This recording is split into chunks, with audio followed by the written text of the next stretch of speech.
Hi, hi, hi. Greg Underdahl here. Greg Underdahl here. Angling uploaded. Been a long day. Let's see here. My computer is making strange comments to me here. Cancel. So, yeah, okay. So, we're going to do a wrap up of what it's like for an MLF Major League Fishing cameraman. Just going to kind of go through my day today, which was okay. So, Major League Fishing Bass Pro Tour Day 4 on Lake Okeechobee. Today was Group B, the final qualifying round for Group B. So the top 20 had to make it into, there's a 20 cut, 40 guys. So only the top 20 move on today to the knockout round. So high tensions, exciting, and this is one of my favorite days to film Major League Fishing, the Bass Pro Tour. So, okay, so day 4. I was paired up today with Andy Montgomery, got up at 5 o'clock, got to the ramp around, I guess it was probably around 5, well, probably 6 o'clock, I guess I got to the ramp. And Andy, waiting for Andy to meet up with Andy. And I've worked with Andy Montgomery quite a bit. And he is typically the last one to arrive, to put in. Andy's super laid back, which I love that about him. Very friendly, and he doesn't get too excited about anything. And the thing that's interesting about Andy too is that he has a pretty strong Southern drawl, and he is also there's people that they hear a Southern drawl and I think they just automatically think someone might not be that intelligent. That is the stupidest thing, I think, one of the stupidest things I think a person can think. Andy Montgomery is actually an engineer, so a lot smarter than me, most likely. And a lot smarter than people that think that Southern drawl makes a person stupid. So thought I'd just share that with you. But yeah, he's an engineer. He's a very smart dude. Engineer, bass fisherman. So I talked about how the other day, how I guess that was probably yesterday, how Fred Rumbanis provided a seat cushion for me in the middle, because I'm sitting where there isn't a seat cushion. I'm sitting in the middle of the bass boat. And it was very nice of Andy to provide a seat cushion for me, and because we were going to be going a long distance. Everybody took off today at Scott Driver Park, which is the north side of the lake, and Andy went all the way to the southern end. And if you notice, I'm kind of keeping my voice down. There are some anglers in this hotel that I'm in, so I don't want to say anything too loud, so I have to keep my voice down. But let's see, I don't want to, so we made I have notes right here in front of me. You can't see my computer, but it helps me kind of go through the day. I take notes during the day, during breaks, just to kind of help me remember what, all that's happened. I don't want to forget anything. So we started at the north end of Lake Okeechobee, went all the way to the south end, the very south end. And for the first time, we were able to do that long run, any of the anglers, because the weather was nice. So made that long run all the way to the south end, and that boat cushion, the butt cushion, as I called it the other day, yesterday, I think I said, came in very handy. So, interesting thing, the beginning of the tournament, there was a strong north wind blowing, and it was actually pushing all that water because of the wind. If you have a big lake like that and you have a strong wind that's sustained for a long enough time, it will push all of the water, not all of the water, but some of the surface water to the end of the lake.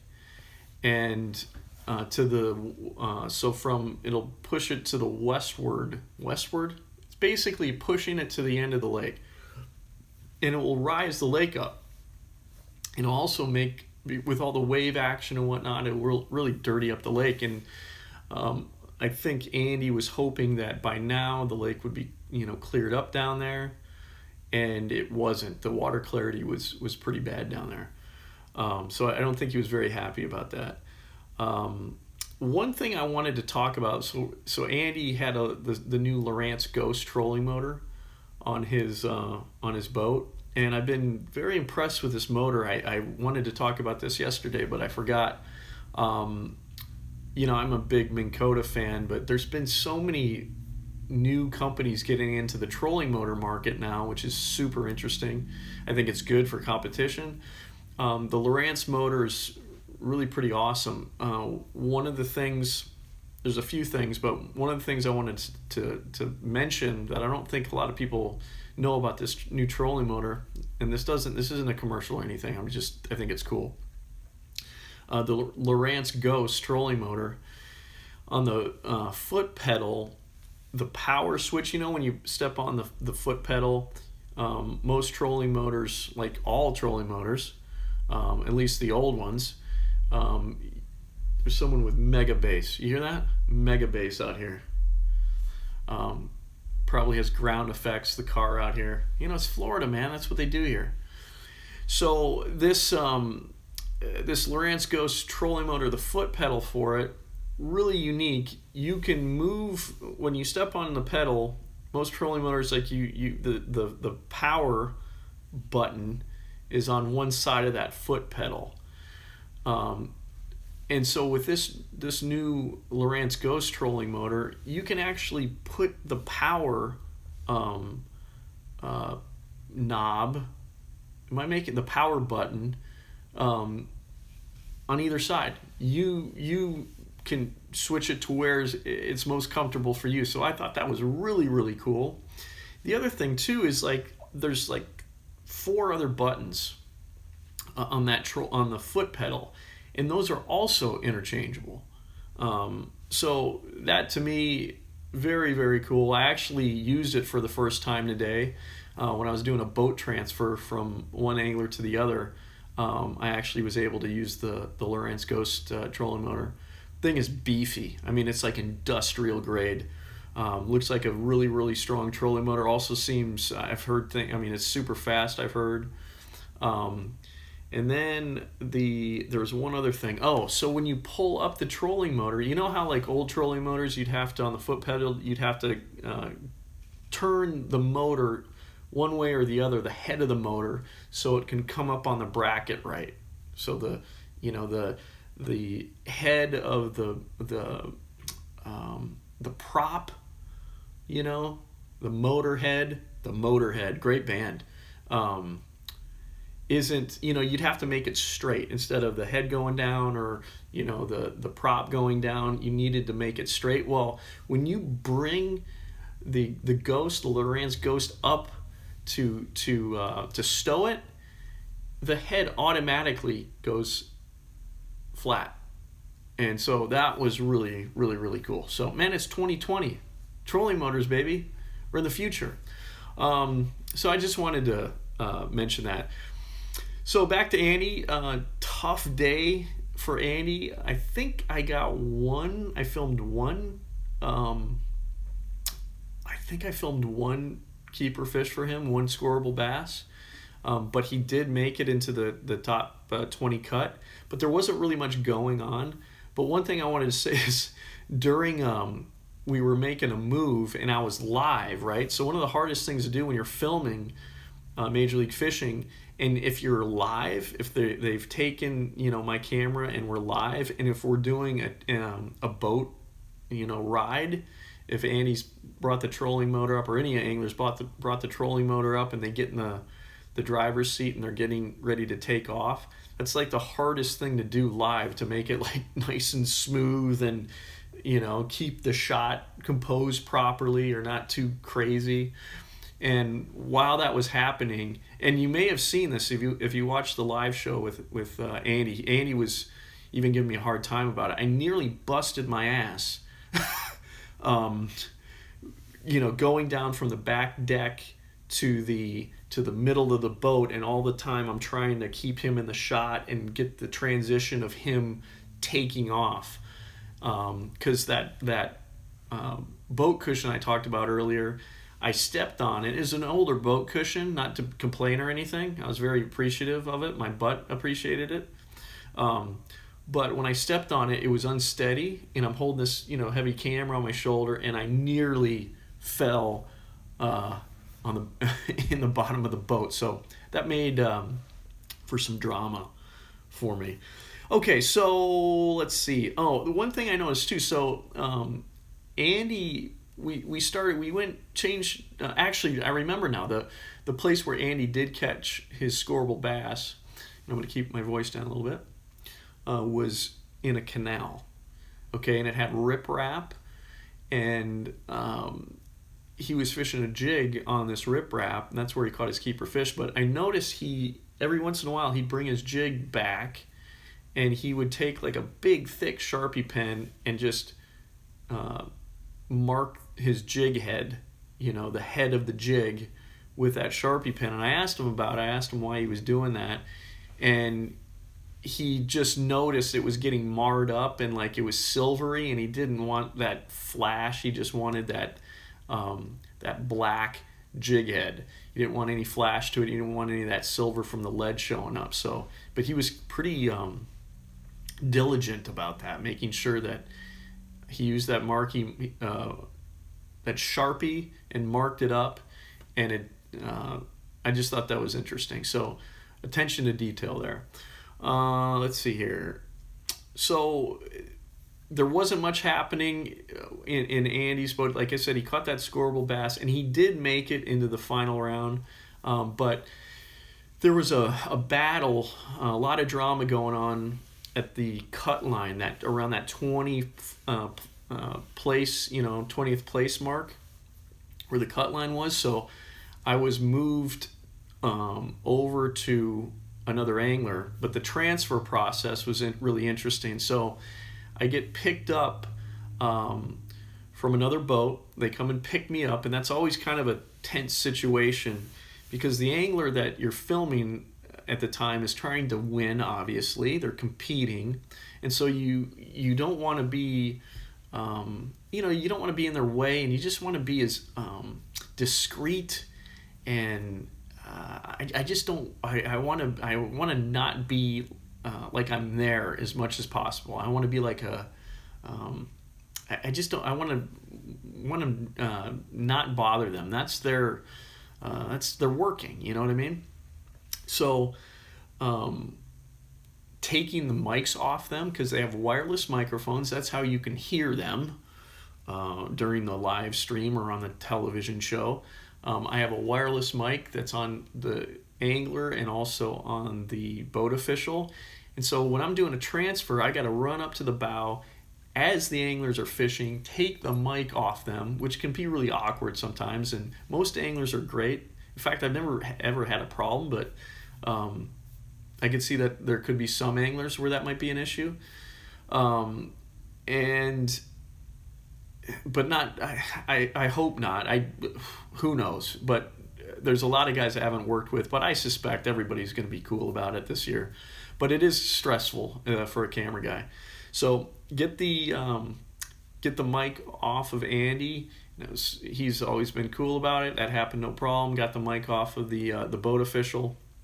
But then the transfer was a little shady because the wind had picked up, and you want to have a situation where, like, here's the angler fishing, and it's just a smooth transition. The transfer boat comes up, and I can just jump off. But the way the wind was blowing, that transfer boat went like this, and the bow was towards the transom of the angler's boat, and so I had to. You don't want to have to do a transfer like that, but I did it. And there's, it was a little dicey, but it worked out. We had a interesting experience trying to get to the angler that they wanted me on, which was Chris Lane. They wanted me to film Chris Lane next because he was right along that cut line. He was right out of the cut line. So I think there was like maybe an hour and a half left of the tournament of this round, and they wanted to capture, the drama of Chris either getting over the cut line or making it into the cut or not. So, but Chris was in a really far back, like a man-made pond, and it was like all these canals you had to get through, and the boat driver that I was with, he's not from Lake Okeechobee, so. And these guys, they get experience on the lake, but still, it's a big body of water, and it's a complex body of water. And this was like a crazy canal, shallow. We eventually got into this canal, but Chris was way back in this kind of dugout 20-foot pond. And 20 foot in Okeechobee is like super deep. So we had to go meander our way through this canal system, and there's like it was like an RV park, and it looked so fishy. But the fact of the matter is, every place here on Lake Okeechobee looks fishy, and there's birds everywhere, all kinds of birds that I live up in Minnesota. These birds, a lot of them will head up to Minnesota. I was recognizing some of them. They'll head up to Minnesota like in May, but it was super cool. I wanted to fish so bad because it looked so fishy, but. Finally got to Chris, and Chris is stressing out because he needs, essentially, to get into the cut line, he needs like one fish. He needs like a 2.5 or something, 2 pounds 5 ounce fish.